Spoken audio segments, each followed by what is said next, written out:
Okay. Twongeye twagarutse na part 3 ya seri yacu y'ukuntu umuntu yakorora neza kandi byunguka inkwavu cyangwa se ubworozi bw'inkwavu cyane cyane hano muri Amerika dutuye no ku isi yose muri rusange. Part 3 rero iragira gute? Part 3 tugiye kurebana uburyo rw'urukwavu rwawe, twabonye uburyo warwubakira, ariko uburyo warugaburira n'ubuye kugira ngo uzane urukwavu. Twavuze ibintu bitatu: hari kubaka, hari kugabura, hari n'ubwoko bw'urukwavu. Nibyo bintu nabanje kwibandaho, zabasobanurira impamvu ari byo nibanzeho cyane, ariko ni nabyo mbona bikenewe kumva byibuze byimbitse kugira ngo mbere yuko tujya mu bindi.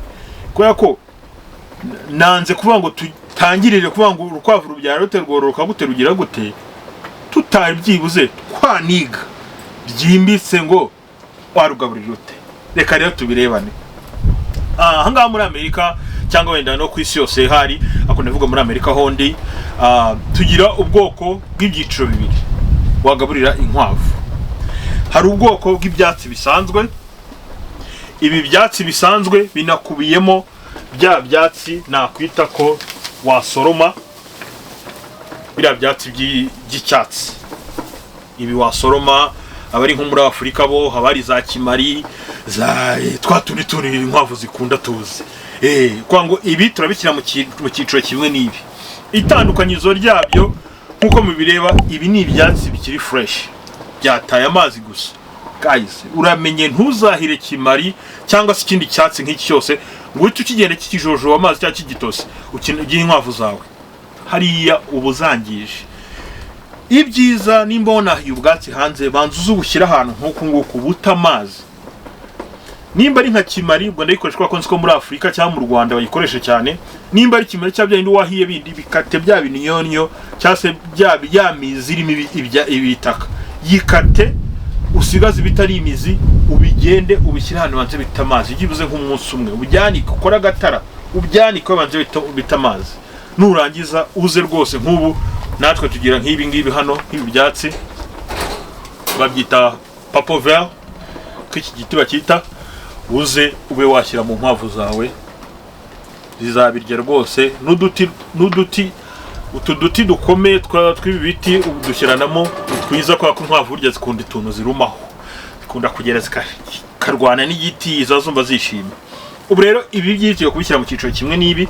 Itandukanyirizo, ibi ngibi ni ibyatsi byera hano babyita hay, cyangwa se mbigereranyije byakomera nk'urwiri, ariko ntago ari sorte y'urwiri mu Kinyarwanda. Nibuke terime zandabyigira, ariko ni pasiparume. Ni nka pasiparume zakuze, kwa n'umundi hano umuntu yabitera bigakura. Hari imirima bonda abantu bafite amafamu akomeye bagira ahantu babihinga, ariyo business akora gusa. Ikiza cyabyo rero ni ibyatsi byagaragaye yuko ni ubwoko bwa pasiparume, ariko pasiparume zo ziba ari ntoya, byo birakura cyane, bishobora gukura rwose tukareshya. Ni byagaragaye yuko ni ibyatsi bituma vuba. Ntabwo uwo babikase nk'ibi ngibi nabiguze mu mpeshyi ishize, ariko murabona byarumye, ariko ntibyumye nka bya biti nk'iby'umuskundi cyatso cyumye kiba umuhondo kikagagara kikamera gutya. Ibi rero byo biruma, ariko bikagumana ka kantu korohereye rwose k'ibyatsi bitwa hay. Izi hay zigira ibice bitatu, habamo first cut, second cut, third cut. Nibyo bice dushobora kugaburira inkwavu zacu. Nuvuga ngo first cut o babihinze, ibya mbere bije bakata babyita first cut. First cut rero ibijya gukomeramo, kwa nibwo bibe kizamuka. Ibijya gukomera ifite igiraho n'uturabyo, yo ntago nyifite hano ngo nyibereke. Iba nziza cyane ku nkwavu zikuze zibasha kurwana, ariko kwa bijya gukomera. Nk'iyi mfite hano bayita second cut, nuvuga ngo bayitemye ku cyiciro cya kabiri, ho ziba byamaze kurenga kuza ari utuntu tumeze nk'uduti, byatangiye kuzana ibibabi, utuntu tw'utubabi murabibona nabirebazumingira neza, utubabi mbese inkwavu ziburye zikishima. Rero nkanjye ufite zivangavanze second cut iba ari nziza cyane. Nawe woroye nujya kugura hey uzabwire kushaka second cut. First cut nayo ni nziza ko igira mo proteine nyinshi, kwa utwo tuntu tw'uturabyo tuba twajeho, nayo ni nziza na calcium, no proteine, sorry, igira proteine ni nziza ariko ntago ari inkwavu zose ziyibasha. Usanga nkanjye nare yigerageje izangira zinanira ko ibijya gukomera. Second cut zirarya neza cyane, na third cut zirarya neza cyane, as long as wagiye kugura hey ahantu heza. Ibyiza rero ntuzajye kugura hey, kandi ujya kugura hey wabona nkanjye ngura izifunze gutya. Urabona nakantu kameze haka cubic cyangwa se nka cubic ndakeka ariko twajya twita ikoro, karafunze nyine gutya. Hari ahandi ujya kugura ugasanga, sorry,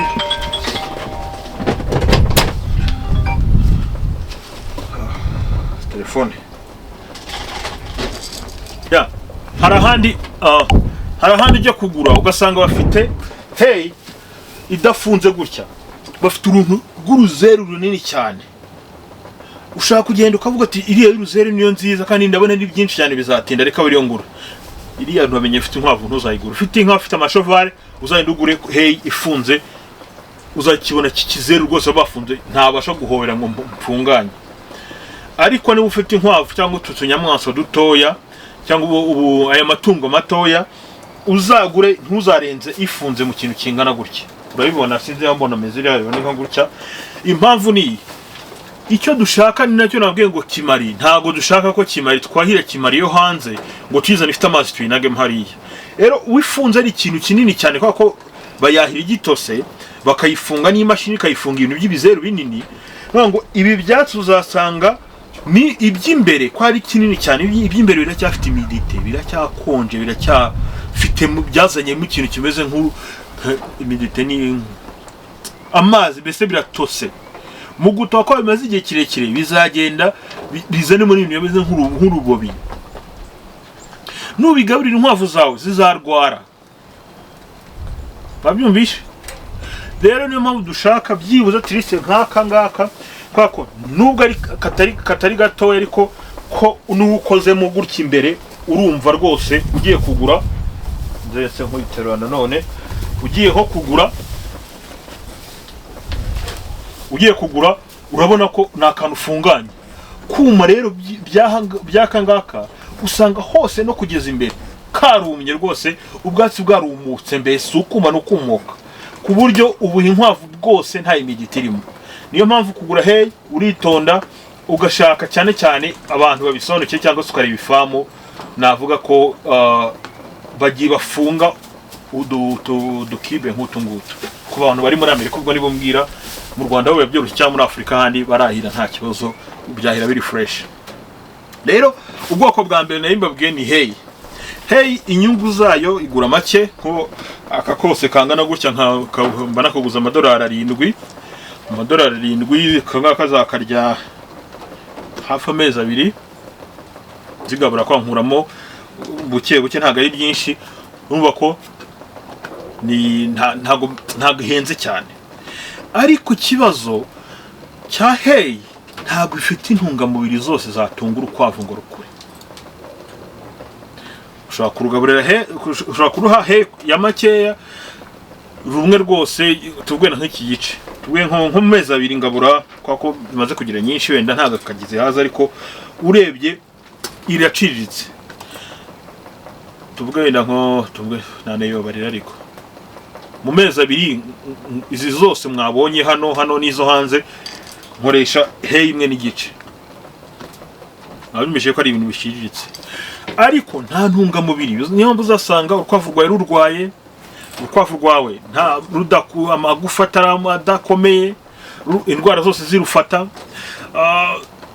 Utuntu n'utundi mbese usanga niza nkwavu n'ubundi urahindukira ukajya kuzigurira imiti hanze. Murabizi muri Afrika ukuntu indwara hajyaga hahoraho indwara ibiki none twe makirima arazangiza. Niho hantu usanga rero abenshi duhitamo gukoresha ibi byatsi. Ibi nabyo ni hey, n'ubundi ni ibyatsi bafata bakabisya, ariko bakabisya bongeyemo amavitamine. Ni vitamine zitandukanye nayo makalsium n'ibiki, mbese ibintu byagatunze urukwavu nkenerwa barabyongeramo amaproteine ibiki byose, ku buryo noneho babizana en forme y'utu tuntu tumeze nk'udusaro cyangwa se nk'utuntu tumeze natwita gutera abazi nk'ibiryo by'amafi, bafite udu pellet, icyongereza ni pellet, ariko ubwo ni nk'udusaro cyangwa se utuntu ni nk'udusenyi niko nabyita. Bafata ibi byatsi mbese bakabyongeramo izo ntungamubiri bakabisya. Wamaze kubisya rero nibyo noneho bazana en forme y'ibi ngibi. Ibanga ryabyo nabyo rero biza mu dufuka dutandukanye. Uragenda ugacunga ahantu batigeze bashyiramo ibintu by'amartificial menshi. Icyo urukwavu ukeneye gusa ni calcium, protein, ni na heyi nyine, kandi na proteine nayo ucunga iri hasi. Ntabwo ushaka ko urukwavu rwawe ugenda ukagura proteine, nk'umujye nkoresha 16%, usanga umufuka nkoresha urimo proteine 16%, ariko hari baho niya 18 na 20 na kangaye. Rero ushaka kuvuga ati reka nze nduhe proteine rutero kurava vuba ndugurisha. Oya, ntago ari byiza. Kubera iki bizagenda biti? Nuruha ifite nugabura pellets zifite proteine nyinshi cyane, tuvugukanye ukazaje ugabana nka proteine ya 20%, iyo ni nyinshi cyane, cyangwa 22%. Uzasanga inkwavu zawe zirakuze vuba pe, ariko nujya kurubaga uzasara ibinure gusa, n'ubundi bizaragira bikuyeho umukiriya umuhaye inyama. Usabe n'ubundi warahenzwe ugura ibyo biryo, ariko urukwavu ni ibinure gusa, nta nubwo rukomeye. Ibyo ntitubishaka.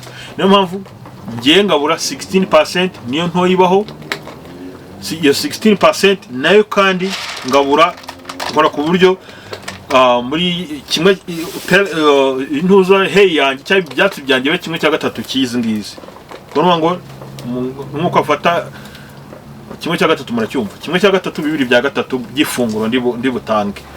Icyo bifasha iyi hey iragenda kwaka yiri fresh, ntago ari nk'ibi ngibi biseye, iragenda yoroshye mu nda nigogora, cyangwa se bayita gute, kura urya nyine urukwavu rurarya bimanuke neza, usange nta rukwavu wasanzwe rwa diaye. Nta twakogiye baho ko ugaburira urukwavu ya pellet ugasaba urukwavu rwa birananiwe mu radiara, ariko ubimenye ukavuzajya uvangiramo iyi hey, rugira digestion nziza, mbese igifu gikora neza, urukwavu rugakura neza kuko rufite none ibyatsi byiza. Kandi no kumirire kumenye y'urukwavu zabere kuko umuntu areba umenye y'urukwavu usanga amenya akomeye. Bango hey ni ingenzi cyane, hey ni ingenzi cyane. Niyo mujye mpitamo kuvuga ngo reka mbiteranye. Hari pellet irimo za vitamine n'ubundi ntago wayireka, ntago wagabura hey gusa, cyane cyane ko nko muri iki gihe cy'ubukonje ubushyuko bigenda bihindagurika. Iyi pellet niyo ifasha za ntungamubiri zirimo zigenda zifasha urukwavu mu kugira ngo rubeho, kurusha uko waba uziha ibyatsi biri nete gusa, ejo ugasanga haje nk'ubukonje zirwaye amagripe zirapfuye, cyangwa zirwaye ibindi bicurane, zirwaye ibiki. Urumva iyi pellet irakenewe, ariko si ikenewe ntikeneye 100% yonyine. Ushaka kubitamo ko mu nyenda ndagabura yonyine, ariko nge urukwavu rukivuka rukimenya kurya, rukimera kurya ntangira kurumenyereza ko rurya n'ibyatsi.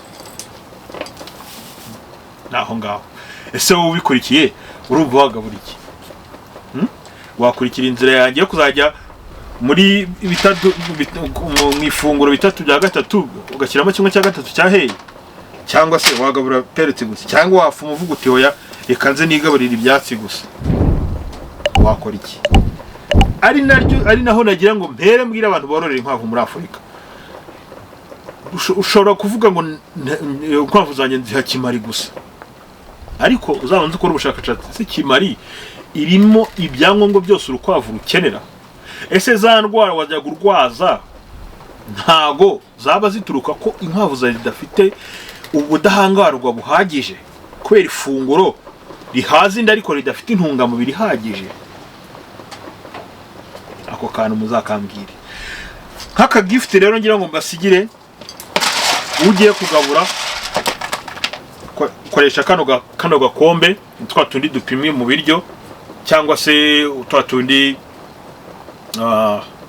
dukoreshwa ni 1 cup, cyangwa se mililitiro 237 biba byanditseho, ndakeka mukazi no mu guteka baragakoresha cyane.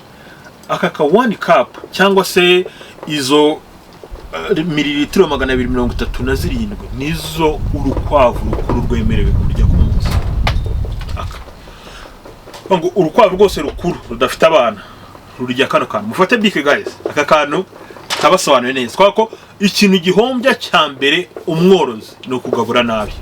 Ukiza n'urukwavu rukuntu hubuka ukazagiza ukarundamo urukwavu no waruha 10 ruricara rukarurya kwako igifu cy'urukwavu kuntu gikoze nimba ruriye rurarya imanuke bijye mu nda ntago byistoka rurahita bikomeza bigende bivemo amahurunguru ibinage. Ngo nimba iriye aka gakombe mu minota ingahire imaze kongera kukituma niko urukwavu rumeze. Ngo rero uruhaye udukombe dutanu ruricara rurya runaga amahurunguru rubimare. Umworozi rero ahombera hehe? Ngo ahombera kugabura ibiryo nyinshi. Urukwavu rwose 1 cup cyangwa mililitiro 237 gakombe gapima gutyo. Nye mfite akanga karagenda nkagura kano nkakabika hagera gutyo nako biringaniyemo. Buri rukwavu rwose rukuru nkakamenamo ku munsi. Narangiza fata nkingana gutya nkayishyira ku ruhande ku buryo kwa kundi yamaze kurya tuno yumva wenda ishaka kuba ifite ituntu ikora izikabikinira kuri utu twatsi iturya tunayifasha mu gifu. Bona ni nki umujatiro umwe nimba ariko nawita. Bakanditsa kwana urukwavu rukuru rwose rumwe rurya aka kamwe. Ariko urukwavu rwabyaye ako kanya rukibyara kuva ku kanya rubyaye kugenda ukagera ku byumweru 4 ruba rurya utu tuntu tubiri. Impamvu ni ukuvuga ngo rukibyara uwo munsi rutangira konsa ubwana. Turashaka rero ko urwo rukwavu rurimo rurya rwigaburira nonse utwana dushaka kugira ngo recovery. Niyo mpamvu dukuba kabiri tukayishyira bo tubiri. Ariko bitewe n'urukwavu ufite buhanye nawe izi mpavu nini ushaka kuba ufite urukwavu ruto rutarya cyane rwabyaye n'umwana umwe ntutabikeneye. Icyo njya nkora ndaza nkasukamo buri rukwavu rugira kantu ruriramo ndaza nkasukamo akakam utu tubiri. Namara kudusukamo hagaruka hashize umunsi nkareba nimba nje nkareba nkasanga hasigayemo wenda utungana nka gutya twasigayemo muri kakantu ruriramo. Ubwo ndamenya yuko nashyizemo byinshi. Kwango nimba nje nkasanga wenda ku gakombe ka kabiri nageranye ibyasigayemo nkabona wenda ni igice cy'aka gakombe. Ubwo ndabona yuko nari nashyizemo byinshi. Cya gice cyasigayemo ndakigabanya ku buryo ndibwongeye gushyiramo undi munsi. Ngo hakushyiramo udukombe tubiri none ndashyiramo kamwe n'igice. Ninza bikurikiye nkasanga noneho rwariye rwose nta kantu na kamwe karimo cyangwa se haba hanarimo hakabamo utuntu nka tubiri dutatu twasigayemo, ndamenya yuko iyo ngana ari y'urwo rukwavu rwakariye aba ariyo nkomeza kuruha. Ariko nanone nimba inje wenda nagabanyije nashyizemo rimwe n'igice, naza naba nyihinguka nkabona yewe rurambonye ruje rwiruka, abona ko inzara yari yarwishe byanze kunze, urushonje rufite ukuntu biri kwereka ukigira rukaza rukwiruka wabuzanye ibiryo rukahita rusanganira rugasohoka vuba vuba ruza rwihuta ruza kubifata. Ubwo menya ko nshobora kuba nanone yangera wenda ruko ejo rutariye kubw'izindi mpamvu ariko yangera idahagije. Icyo nkora ahubwo aho kongeramo bino nshobora kurwongeramo kungiye ku rugero noneho rw'ibyatsi. Babi ibyatsi twibutse ko bigura make kandi nta nuguhaza gusa, rore yabyo nuguhaza inda, hama intungamubiri nkeya cyane zitagize ikibazo. Nshobora kurwongeramo noneho ku byatsi. Ejo naza nabona rumeze neza, rurambonye ruje nk'urusanzwe rugenda neza, rugeze ndavuga ko ari sawa. Kukanwa gafashe rukwavu rukibyara kuva rugiye kugeza ku byumweru 4 mba nduha tubiri. Nyuma y'ibyumweru 4 rero hagati ya 4 na 3 bitewe nuko ukugenda ubana n'urukwavu nyine ugenda ubona igihe, ubwo tubara ko hagati ya 3 na 4 niho utwana tumaze gusohoka mu kazu dutangiye kuza gushaka natwo kurya hanze. Nzayibasora neza kuri episode zavuga ku twana yimbitse tuzabijyamo imbere mu mizi. Ariko ubwo mbese bitewe n'igihe urukwavu abana bagiriye hanze, nimba mwabonye ku yindi video mwabonye ko hari nkuru utwana nkwaro urwana beretse rurimo hano utwana tukiri mu kazu, ruriya buranda cyarugaburira tubiri. ariko ubwana bumaze gusohoka noneho bitewe n'umubare w'utwana wowe tugisohoka ngiye icyo nkora tuvuge nk'urukwavu ubundi izo mfite urubyara abake rubyara nk'abana 9 nabwo ni rumwe ruriya ruri hariya abo ni rubyara 10 12 11 10 yewe uko mbikora nimba rufite wenda abana 10 abana 10 ndabara ko umwana ugisohoka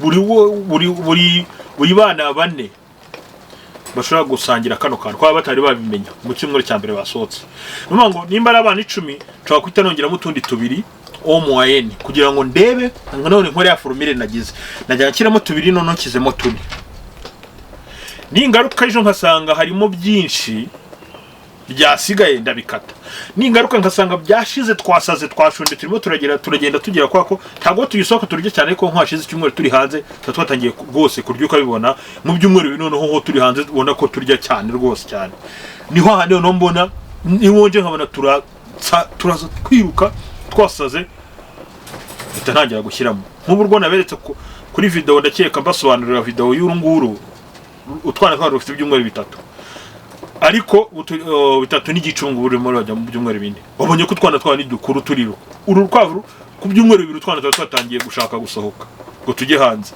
urumva rero bitewe n'urukwavu ugenda ubona uko urwaza uvuga uti okay reka nze balansinge bino gutya balansinge bino gutya ibiryo bango tekinike no bango ngewe twara tugisohoka nongeraho 2 uko twara tubaye 4 hashyiramo 4 nagaruka nkareba unsanze byashizemo burundu kandi mbona dushonje cyane nshobora kongeramo akandi gace nkabona nkareba unsanze bikirimo ndagakata niyo tekinike uzabikoresha mu kugabura rugaburire ni nako n'urukwavu kiruzana rushyashya no kubigenza rugaburire n'urugaburira ukore evaluation ese bukeye nasanze mingana iki kwako nta gushaka kugira ngo iteka uzagisanga hari byasigiyemo tubibara nkaho byabaye west cyabaye umwanda ubu ntabwo biri ngombwa ugomba kwikura mu gashyira mu bindi bishyashya ariko wenda bitewe na budget ubwo ufite ukuntu wabitekinika ngo ubu ngubu isomo ndakeka ari muri mugenda muri menya mwumva neza mu kugabura wenda uzambaza icyo nzabimwandikira handi hantu cyangwa se nzabusobanura ku indi video ni mu bishaka ko nongera kusubiramo ikintu kimwe byo navuze ubwo tuvuze urukwavu ruri rwonyine kugeza ku ruhaka rubyaye rurya kakamwe urubyaye kugeza ku byumweru 3 cyangwa 4 cyana 2 bitewe no kurukwavu rusohora abana bese rurya ututubiri uwabana basohotse ngiye uko njya mbikora nongeraho utundi 2 kuri 2 twajya nkakiramo 4 nkakora evaluation akenshi sanga ngomba kongeramo 3 tuba 5 kazanyiha 5 twutungutu bitewe n'abana benshi ariko nk'urukwavu rwa by'abana 5 bangaya he ntago ushyiramo kamwe rwose ntago baba ari utumare bari bakeya ariko nzabereka ko nano urukwavu rubyara twara duke cyane natwo harabana batari ngombwa urukomeje kubabyara urukura mu zindi ntago ari icyoro none hari kwara kindi nibagiwe cyangwa se ntari mbabwiyeho urukwavu rwo ncukije nkuye kuri nyina ndujyanye ku ruhande hasigaye nyina yonyine biragenda bite hari ariko kwibaza ko kana urukwavu tuvuge kanje nimba nzikuyemo nzicukije zigiye kujya mu kazu kazo nyine isigaye yonyine nyina irasubira ku kantu kamwe wenda bisobanuye gute neza ubwo nyine irongera iratangiye isubiye ku kandi kantu kamwe noneho utwana njyanye two akana gatangira kemerewe igice cy'agakombe niko nyimbikora nimba mfashe wenda utwana tune nkadushyira ahantu ubwo ndabara ko buri kana kari igice cy'agakombe ndashyiramo utukombe 2 nimba ari utwana 6 tutari twakura wenda tukibana nta kibazo ndashyiramo udukombe 3 komeze nkurikira buri byo nitumara kugira utwana tumaze kugira ibyumweru 8 cyangwa amezi 2 ku mezi 2 to dutangira konsidererwa nkaho natwo twakuze twabaye urukwavu rukuru dutangira no kutugaburira narwo akantu kamwe ariko mu kurugaburira akantu kamwe ukora evaluation ubona kamwe ari kenshi uzusanga rwabisigaje cyane urakagabanya paka igihe uzajya ugasanga rwose akantu ugaburiramo kari vide cyasigayemo nka kamwe karucitse cya 2 ni urwo rugero rwiza rero formule nziza niyo gukurikiza ibyo nkubwiye ariko ukakomeza usiriveya ureba paka igihe uzagera ku rugero rwa nyarwo ugabura. Kandi nkuko nababwiye buri uko ngabuye nongeramo ubwatsi ngewe kugira ngo zikomeze zigira igifu mu gifu haba heza kandi zinarya zigahaga. Noneho urumva ni ukuvuga ngo uwo zimaze kurya uduperetse karenzaho ibyatsi niho kurya ukarenzaho furwi gahunda bibaye neza. Ko numva ibyo kurya gusi imbivuze ra reka wenda tukira ahangaha nongera kandi kantu gatoya kw'amazi kwako ibyo kurya bijyana n'amazi. Nababwiye ko amazi ukoresha amazi meza nta kindi kintu kiramo keretse nk'ubona wenda nimbona urukwavu rwabigize nzabibereka.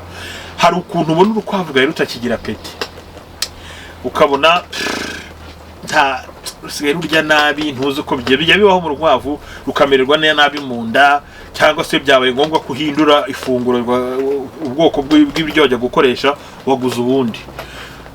Ubwo ngubwo ubonye meze bityo hari ikintu bita apple cider vinegar. Ni vinegre ariko si ntago ari vinegre yawe yita gute burera bayita apple cider vinegar. Mushaka ndashyira muri ntuza muri description. Ushobora gufata nk'agapfundikizo ka byeri cyangwa se akandi kantu akayiko gato k'abana ukaza muri aka gacupa zinyweramo ukanagamo ka apple cider vinegar gakeya nk'akayiko k'abana kakandi gato teaspoon, cyangwa se gukoresha agapfundikizo ka byeri nyine cyangwa ka fanta ugasukamo ukasukamena muri aka kantu zinyweramo gafite mililitiro 500 ugasukamo.